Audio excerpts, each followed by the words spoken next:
Hello दोस्तों, मैं परवेज अहमद इस बार क्लास 11th के लिए रसायन विज्ञान का भाग दूसरा लेकर आया हूँ।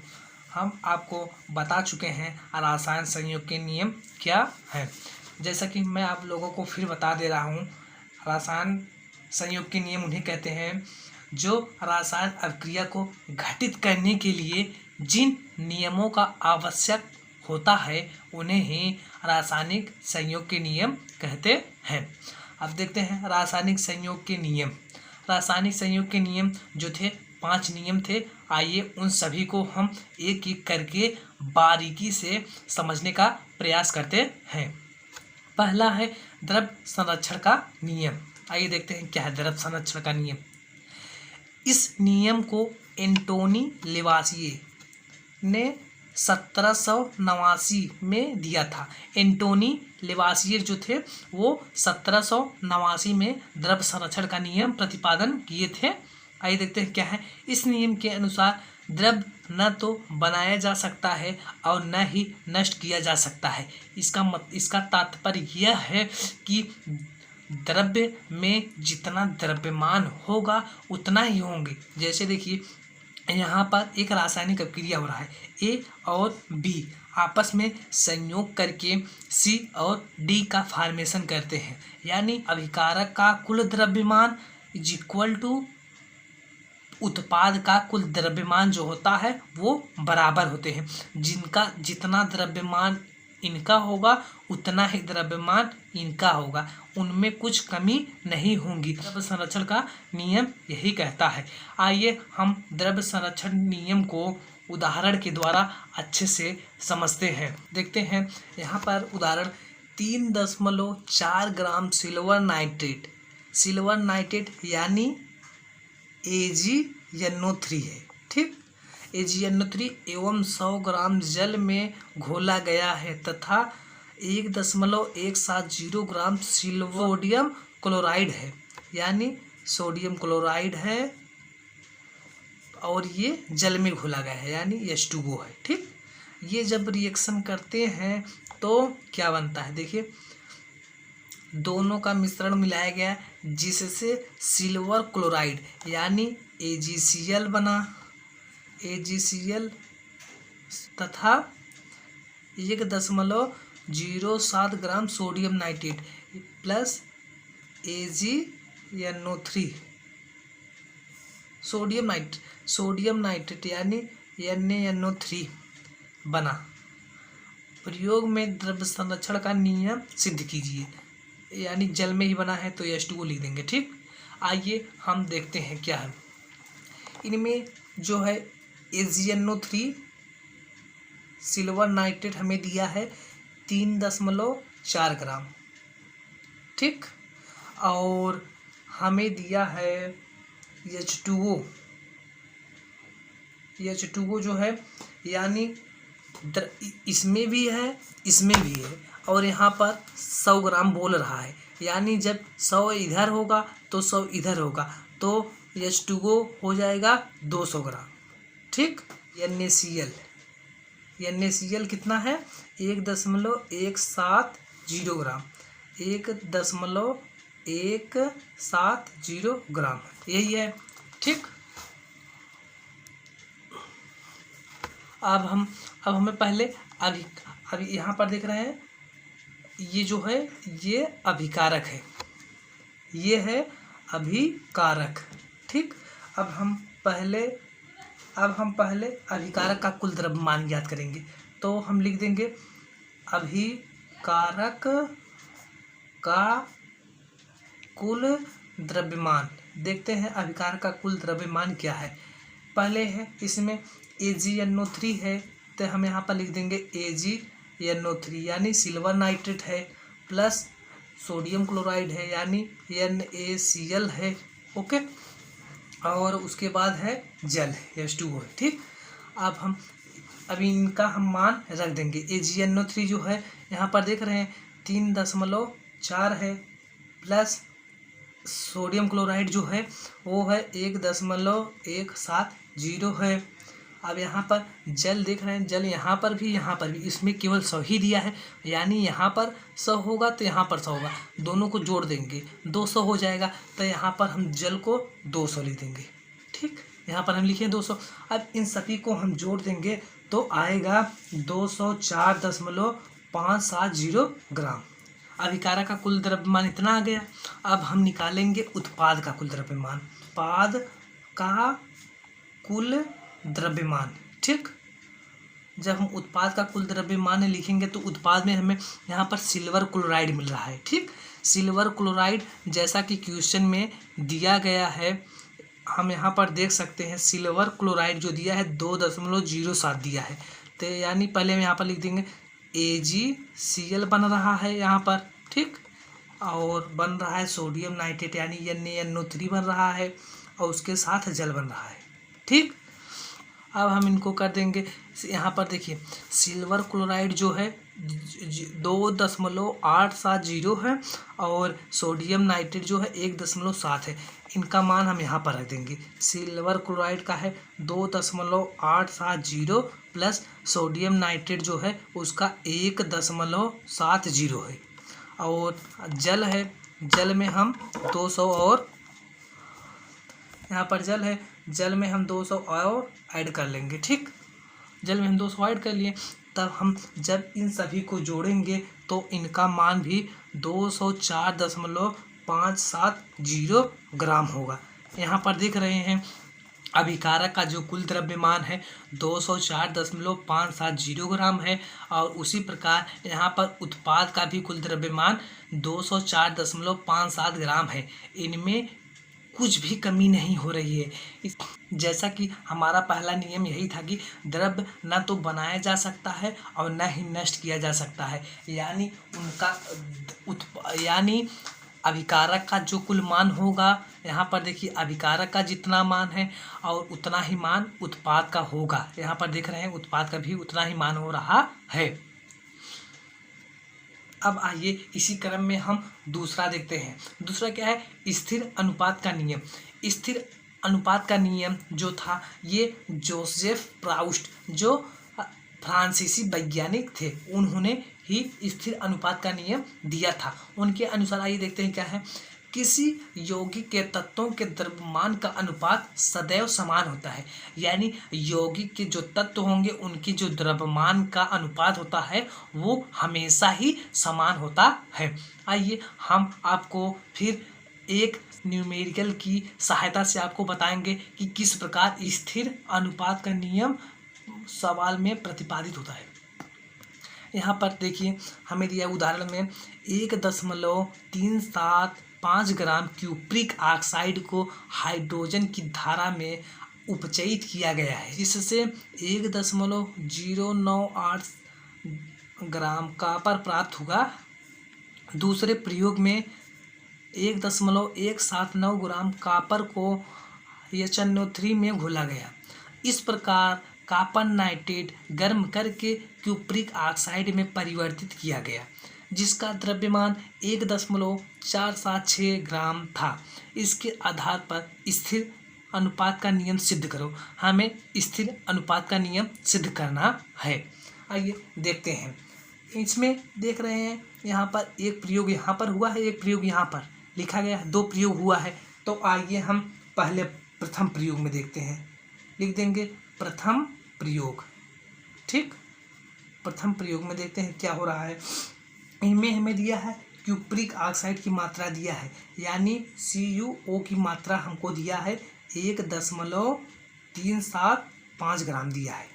ठीक, इनमें हमें दिया है कॉपर की मात्रा, कॉपर की भी मात्रा हमें दिया है यहाँ पर देखिए, जिससे 1.098 ग्राम कॉपर प्राप्त हुआ। तब यहाँ पर हम लिख देंगे केवल कॉपर की मात्रा हम यहाँ पर लिख देंगे। ठीक, कॉपर की मात्रा क्या है 1.098, ये जो है कॉपर की मात्रा है। तब हमें ऑक्सीजन की मात्रा ज्ञात करनी है।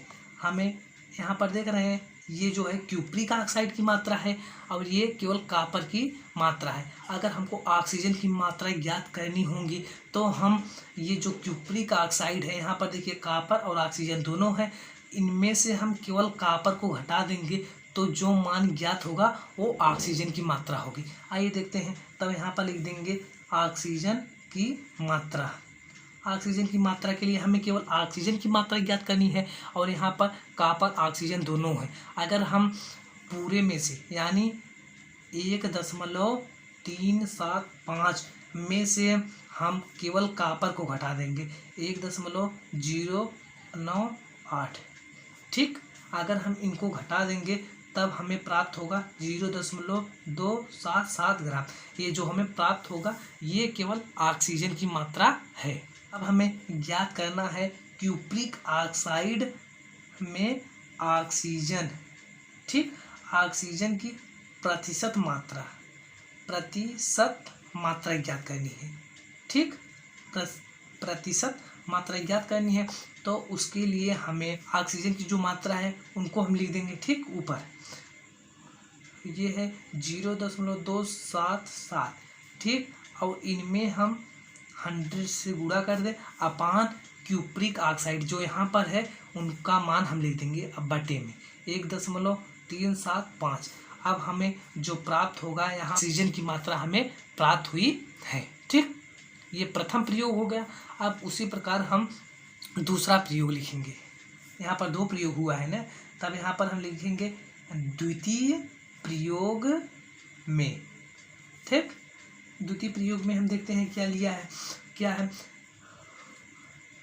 देखिए इसमें द्वितीय प्रयोग में 1.179 ग्राम कॉपर को, यानी इनमें जो कॉपर की मात्रा है तो कॉपर की मात्रा 1 यहाँ पर है, हम दूसरे प्रयोग में लिख देंगे Cu यानी कॉपर की मात्रा जो है हम लिख देंगे, कॉपर की मात्रा है 1.179 ग्राम है। ठीक, कॉपर की मात्रा है। कॉपर को HNO3 में घोला गया। इस प्रकार कॉपर नाइट्रेट मिला। कॉपर नाइट्रेट गर्म करके क्यूप्रिक ऑक्साइड बना। ठीक, क्यूप्रिक ऑक्साइड यानी यहाँ पर हमें Cu बना, CuO क्यूप्रिक ऑक्साइड बना। क्यूप्रिक ऑक्साइड में परिवर्तित किया गया जिसका द्रव्यमान 1.476 ग्राम है।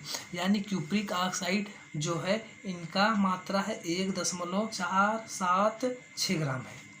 ठीक, 467 ग्राम है। इसके आधार पे अब हमें इनमें ऑक्सीजन की मात्रा ज्ञात करनी है। देखिए यहाँ पर कॉपर की मात्रा हमको दिया है, यहाँ पर क्यूप्रिक ऑक्साइड की दिया है, ऑक्सीजन का हमें ज्ञात करना है। तब लिख देंगे ऑक्सीजन की मात्रा। ठीक, जैसे हम पहला किए थे ठीक उसी प्रकार करेंगे। क्यूप्रिक ऑक्साइड यानी 1.476 में से 1.179 को हम घटा देंगे। ठीक, घटा देंगे तब हमें 0.297 ग्राम प्राप्त होगा। ये जो हमें प्राप्त होगा ये ऑक्सीजन की मात्रा है, ये केवल ऑक्सीजन की मात्रा है। ठीक, अब हम देखते हैं। अब पहले प्रयोग की तरह ही हमें पुनः क्यूप्रिक ऑक्साइड में कॉपर की प्रतिशत मात्रा ज्ञात करनी है। ठीक, प्रतिशत मात्रा में जो कॉपर की पूरा मात्रा है। ठीक, कॉपर की मात्रा है कितना है 0.297 है। ठीक, इतना बटा अब यहाँ पर क्यूप्रिक ऑक्साइड की कुल मात्रा कितनी थी 1.476। अब इनको हमको प्रतिशत में बदलना है तो प्रतिशत में बदलने के लिए हमको 100 से गुणा कर देना होगा। ठीक, 100 से जब हम गुणा करेंगे तो ये हमको 20.12% प्राप्त होंगे। यहाँ पर देख रहे हैं पहले प्रयोग में यहाँ पर जो है ये पहला प्रयोग है, ये दूसरा प्रयोग है। पहले प्रयोग में जो हमें ऑक्सीजन की प्रतिशत मात्रा ज्ञात हो रही है तो वो 20.15% है और दूसरे प्रयोग में हमको दूसरे प्रयोग में हमको ऑक्सीजन की प्रतिशत मात्रा 20.12% प्राप्त हो रही है। यहाँ पर देख रहे हैं कि ये स्थिर अनुपात का नियम सिद्ध कर रहा है। जो स्थिर अनुपात का नियम यही था, किसी यौगिक के तत्व के द्रव्यमान का अनुपात सदैव समान होता है। यहाँ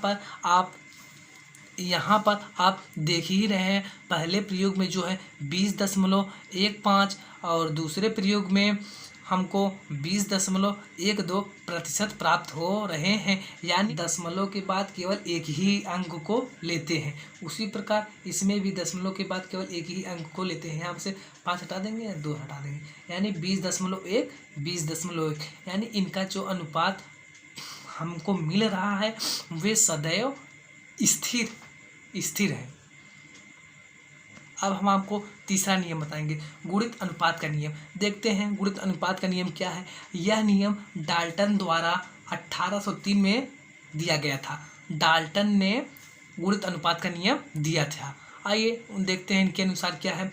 यदि दो तत्व संयोजित होकर एक से अधिक यौगिक बनाते हैं तो एक तत्व के साथ दूसरे तत्व के संयुक्त होने वाले द्रव्यमान छोटे पूर्णांकों के अनुपात में होते हैं। आइए हम आपको एग्जाम्पल से अच्छे से समझाते हैं। उदाहरण के लिए देख रहे हैं, ऑक्सीजन हाइड्रोजन ऑक्सीजन के साथ संयुक्त होकर दो यौगिक जल और हाइड्रोजन परऑक्साइड बनाते हैं। यहाँ पर देख रहे हैं, जब हाइड्रोजन ऑक्सीजन क्रिया करती है तो हमको जल प्राप्त होती है, और दूसरे में हमको हाइड्रोजन और ऑक्सीजन मिल रही है, हमको हाइड्रोजन परऑक्साइड मिल रही है। हाइड्रोजन में यानी H2, एक H का द्रव्यमान 1 होता है, अब यहाँ पर 2 हैं तो यानी 1 गुणे 2 = 2 है। ठीक, अब यहाँ पर उसी प्रकार ऑक्सीजन, एक ऑक्सीजन का परमाणु भार होता है 16 है, तो यहाँ पर एक ही ऑक्सीजन लिया गया है, यहाँ पर 2 हाइड्रोजन लिया गया है, यहाँ पर 1 ऑक्सीजन, तो हमको जब बनेगा H2O यानी जल बन रहा है। यहाँ पर देख रहे हैं 2 हाइड्रोजन है, यहाँ पर 1 ऑक्सीजन है, हमको जल बन रहा है। अब इनको हम दोनों को जोड़ देंगे, यहाँ पर 2 ग्राम है, यहाँ पर 16 ग्राम है, 16 2 18 ग्राम हमको मिल रहा है जल में। अब यहाँ पर देख रहे हैं हाइड्रोजन जो है यानी H2 2 ग्राम, तो हाइड्रोजन एक का परमाणु भार 1 होता है, तो यहाँ पर 2 हाइड्रोजन है, तो 1 गुणे 2 यानी 2 ग्राम हाइड्रोजन है। अब ऑक्सीजन यहाँ पर जो है O2 है। ठीक, O2 एक ऑक्सीजन का होता है 16, अब यहाँ पर 2 ऑक्सीजन है तो 2 गुणा कर देंगे, हो जाएगा 32, ये 32 ग्राम हो गया। अब तब हमको यहाँ पर हाइड्रोजन परऑक्साइड यानी H2O2 हमको प्राप्त हो रहा है। ठीक, अब इन दोनों को हम जोड़ दे रहे हैं, यहाँ पर 34 बन रहा है। यही हमको कह रहा है, यही नियम हमको बोल रहा है, यदि दो तत्व संयोजित होकर यानी दो तत्व आपस में जुड़कर एक से अधिक यौगिक बनाते हैं तो एक तत्व के साथ दूसरे तत्व संयुक्त होने वाले द्रव्यमान छोटे पूर्णांकों के अनुपात में होते हैं। यानी इन जब दोनों को हम जोड़ लेंगे तो हमको जो द्रव्यमान ज्ञात होगा वे छोटे पूर्णांक के अनुपात में होते हैं। अब चौथा नियम हम देखते हैं, व्युत्क्रम अनुपात का नियम। देखते हैं व्युत्क्रम अनुपात का नियम क्या है। रिक्टर नामक वैज्ञानिक ने व्युत्क्रम अनुपात का नियम दिया था। देखते हैं व्युत्क्रम अनुपात का नियम क्या है। इस नियम के अनुसार 2 या 2 से अधिक पदार्थों के भार जो रासायनिक रूप से अलग अलग किसी तीसरे तत्व के समरूप भारों से क्रिया करते हैं वे परस्पर क्रिया करने वाले भार ही होते हैं या उनके सरल गुणक होते हैं। आइए हम आपको यहाँ से बताते हैं। कार्बन और ऑक्सीजन से जब मिलता है तो कार्बन डाइऑक्साइड बनाता है, तो यहाँ पर कार्बन डाइऑक्साइड हो गया। अब एक कार्बन का परमाणु भार होता है 12, ठीक, और ऑक्सीजन का परमाणु भार होता है 16। तो ऑक्सीजन यहाँ पर 2 हैं तो 2 का गुणा 16 में कर देंगे 32, यानी कार्बन यहाँ पर है 12 और ऑक्सीजन है यहाँ पर है, ऑक्सीजन का 16 होता है, 2 ऑक्सीजन है यानी 2 तो गुणे जब हो जाएगा तो 32 हो जाएंगे, यानी 12:32 के अनुपात में कार्बन डाइऑक्साइड है। ठीक, और जब हम इनको और सरल करेंगे तो 3:8 हो जाएंगे। अब उसी प्रकार यहाँ पर हाइड्रोजन ऑक्सीजन के साथ मिल रहा है तो जल बना रहा है। यहाँ पर हाइड्रोजन का जो परमाणु भार होता है वो 1 होता है और ऑक्सीजन का परमाणु भार जो होता है वो 16 होता है। हम आपको ऊपर बता दिए हैं 16 होता है। तो हाइड्रोजन यहाँ पर 2 हैं तो 2 का गुणा 1 में करेंगे तो 2 हो जाएगा। ठीक, तो यहाँ पर हो गया 2:16, 2:16 हो गया। जब हम उनको और सरल करते हैं तो 1 2 2 2 8 16, मतलब 1:8 के अनुपात में हो जा रहे हैं। ठीक, अनुपात में हो जा रहे हैं। अब फिर तीसरा जो है कार्बन हाइड्रोजन के साथ क्रिया करके मीथेन बना रहा है। यहाँ पर मीथेन, कार्बन का हम ऊपर आपको बताया परमाणु भार 12 होता है, 12 हो गया। हाइड्रोजन का जो परमाणु भार है 1 होता है। यहाँ पर 4 हाइड्रोजन है, यानी 1 को 4 से गुणा कर दो तो हो जाएंगे 4 का नाम 4, तो 12:4 होंगे। इनको जब हम और सरल करेंगे तो 3:1 होंगे। यहाँ पर आप देख रहे हैं कि जो तीसरे का अनुपात हमको मिल रहा है वे पहले और दूसरे यानी 3:1 के अनुपात में हमको तीसरा अनुपात मिल रहा है। यही है व्युत्क्रम अनुपात का नियम। पांचवा और लास्ट नियम है गैलुसेक का गैसीय आयतनों का नियम। इस नियम का प्रतिपादन जो है 1808 में गैलुसेक नामक वैज्ञानिक ने किया था। देखते हैं गैलुसेक का गैसीय आयतनों का नियम क्या है।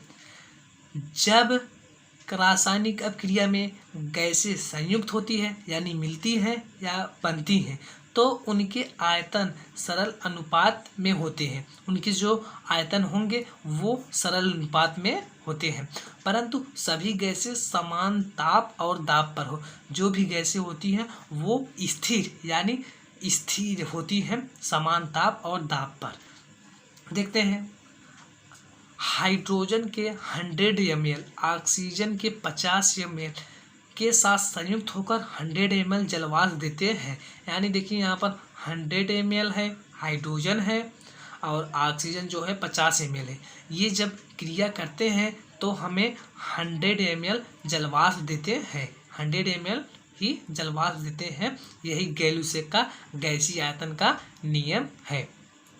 अब एक नियम और है जो अवोगाद्रो नामक वैज्ञानिक ने दिया था।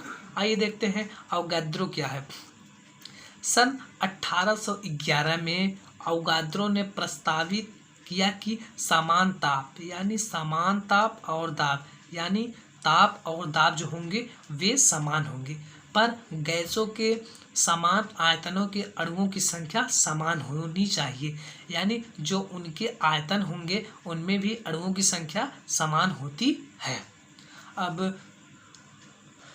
अब इस पार्ट का लास्ट टॉपिक है डाल्टन का परमाणु सिद्धांत। आइए देखते हैं परमाणु सिद्धांत क्या है। पदार्थ बहुत ही छोटे छोटे कणों से मिलकर बना है। पदार्थ जो होते हैं वे बहुत ही छोटे छोटे कण से मिलकर बनते हैं, यानी इलेक्ट्रॉन प्रोटॉन न्यूट्रॉन से ही जो कण होते हैं वो बनते हैं। किसी भी दिए गए और दूसरा जो है किसी भी दिए गए तत्व के सभी परमाणु आपस में हर तरीके से समान अर्थात उनके आकार, लंबाई आदि के गुण एक जैसे होते हैं। जो भी परमाणु होंगे वो हर तरीके से भी एकदम आकार और लंबाई में भी एकदम समान होते हैं। अब देखते हैं तीसरा, परमाणु तत्व का सबसे छोटा कण है। परमाणु जो होते हैं वे तत्व के सबसे छोटे कण होते हैं जो रासायनिक अभिक्रिया में भाग लेते हैं। परमाणु ही रासायनिक अभिक्रिया में भाग लेते हैं। और चौथा क्या है, समान या असमान प्रकार के तत्व। समान यानी जब कोई हाइड्रोजन जो होंगे समान होंगे, असमान यानी HCl। यहाँ पर देख रहे हैं हाइड्रोजन अलग है और क्लोरीन अलग है। समान या असमान प्रकार के तत्व के परमाणु आपस में क्रिया करके यौगिक बनाते हैं। यहाँ पर देख रहे हैं ये जो है यौगिक बना रहे हैं। जब हाइड्रोजन हाइड्रोजन मिलते हैं तो H2 का निर्माण करते हैं। यहाँ पर देख रहे हैं हाइड्रोजन और HCl जब मिलते हैं तो HCl बनाते हैं। ये जो होते हैं यौगिक कहते हैं। इन्हें ही आगे चलकर अणु कहा जाता है। ये है चौथा नियम। अच्छा, अब देखते हैं पांचवा, रासायनिक अभिक्रियाओं में पुनर्व्यवस्थित होते हैं। रासायनिक अभिक्रिया में न तो उन्हें बनाया जा सकता है और न ही नष्ट किया जा सकता है। जैसा कि मैंने आपको रासायनिक संयोग के नियम में पहला नियम बताया था, द्रव्य न तो बनाया जा सकता है न ही नष्ट किया जा सकता है, और उसी प्रकार ये भी रासायनिक अभिक्रिया पुनर्व्यवस्थित होते हैं। रासायनिक अभिक्रिया में उन्हें न तो बनाया जा सकता है और न ही नष्ट किया जा सकता है। अगर हमारा वीडियो अच्छा लगे तो वीडियो को लाइक, चैनल को सब्सक्राइब और बेल आइकन को प्रेस कर दीजिए, जिससे हमारा नोटिफिकेशन आप तक सबसे पहले पहुँचे।